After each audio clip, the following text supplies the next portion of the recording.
आप कमलनाथ जी का नाम ले लीजिए, आपके नेता तो खुलकर कह रहे हैं कि लोकतंत्र। कमलनाथ जी का नाम आप ले सकती हैं मैम, आपके नेता खुलकर कह रहे हैं। ठीक है, अब हर्षवर्धन जी और प्रेम कुमार जी, एक मिनट। अरे अब तो इनिशियल कमेंट्स मैम, हर्षवर्धन जी जो बात कह रही थी आप उस पर भी कमेंट करना चाह रहे थे, लेकिन ये बात बिल्कुल क्लियर है। आज संसद में जो एक तस्वीर आई, मैं ये मानती हूं, मैं अभी भी ये कहती हूं कि विधानसभा और लोकसभा के चुनावों में कोई जुड़ाव एक तरह का नहीं माना जाता है, और ये सही है, वो सही कह रही नायक जी। लेकिन 2018 में सारे राज्य हारने के बाद 24 और अभी 3 राज्यों में प्रचंड बहुमत के बाद 24। नहीं, मुझे लगता है कि इस पूरी जो 4 राज्यों के परिणाम आए, अब तो मिजोरम भी आ गया, उन 4 राज्यों के परिणाम को हम दक्षिण से ही शुरू कर लें, क्योंकि भारतीय जनता पार्टी के पक्ष में या विपक्ष में जो बात हो रही तो उसमें कहा जा रहा है कि क्या दक्षिण भारत में वो प्रभाव है, कर्नाटक जीत गई कांग्रेस।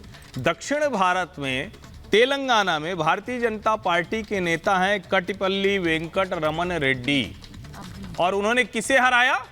के चंद्रशेखर राव और रेवंत रेड्डी को। रेवंत रेड्डी जो प्रोबेबल है मुख्यमंत्री पद के। भारतीय जनता पार्टी जो तेलंगाना में 2018 के विधानसभा चुनाव में 6.5% के आसपास वोट पाती है, आज वो 13% मत पाकर खड़ी है। ये नरेंद्र मोदी का नाम और गारंटी है।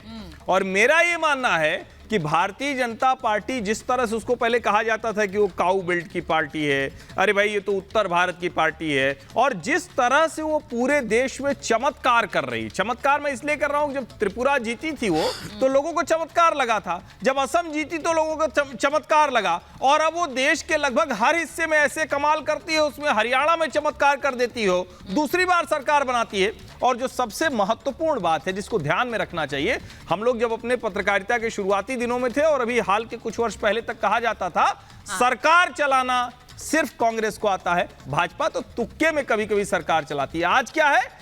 कांग्रेस पार्टी अपनी सरकार कहीं बचा नहीं पाती और भारतीय जनता पार्टी की सरकार है तो वो पलट कर आती है। विपक्षी पार्टियों के लिए यह ज्यादा बड़ी चिंता की बात है। और आज की तारीख में 24 नरेंद्र मोदी बहुत अच्छे से जीतते दिख रहे हैं, इसमें कोई संदेह नहीं दिख रहा। वरुण पुरोहित जी, 4 जातियां हैं, महिलाएं, युवा, किसान, गरीब।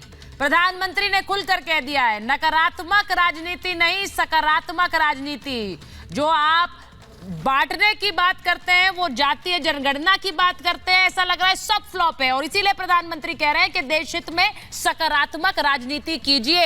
जो विपक्ष की नसीहत है वो जरा चलाइए, क्योंकि वरुण जी को दिखाइए कि विपक्ष को क्या नसीहत प्रधानमंत्री दे रहे हैं, जरा स्क्रीन पर। और फिर वरुण जी बोलिए। सुचारिता जी, मुझे देखने की कोई आवश्यकता नहीं प्रधानमंत्री जी नसीहत। मैं तो 20 साल से प्रश्न उठा रहा हूँ, प्रधानमंत्री बने भी नहीं थे मोदी जी जब से। हाँ, बोलिए। कांग्रेस पार्टी को कैडर को रीबिल्ड करने की आवश्यकता है। सबसे पहले कैडर को रीबिल्ड करने की आवश्यकता है। कैडर ऐसा हो जो गैर कांग्रेस पृष्ठभूमि के लोग और आयातित लोग ना हो, कांग्रेस पृष्ठभूमि के लोग हो। एनएसयूआई यूथ कांग्रेस में शुरू से उठा था। देखिए कांग्रेस पार्टी के क्या है, आप पूछ रहे हो कांग्रेस ऐसे क्यों नहीं करती, हर आदमी कांग्रेस। अरे कांग्रेस है क्या, आप ये तो समझिए पहले। कांग्रेस को चला कौन रहा है, कांग्रेस किसके एनगल्फ में, किसके चुंगल में, वो है असली प्रश्न। अगर वो चुंगल ठीक हो जाए, कांग्रेस की पार्टी के वापस लोग आ जाए, एक महीने में मोदी जी नहीं चल सकते। आप मोदी जी चमत्कार, मोदी जी चमत्कार, मोदी जी के चमत्कार 70 सीटें क्यों आती, राजस्थान में 0 आती। देखिए कांग्रेस पार्टी का है, कांग्रेस अभी जो चुनाव हुआ है इसमें मूर्खता हारी है। मूर्खता आ रही है, मैं आपको शब्द का इस्तेमाल कर रहा हूं, इसका मूर्खता आ रही है। अगर चतुराई से चुनाव लड़ते 4 राज्यों में कांग्रेस जीती। भाई ओएसडी कह रहे हैं, गहलोत, अशोक गहलोत के ओएसडी ने कहा कि मैंने 1 साल पहले रिपोर्ट रख दी थी उनके सामने कि आप चुनाव हारने वाले हैं, उस पर कोई अमल नहीं कहा।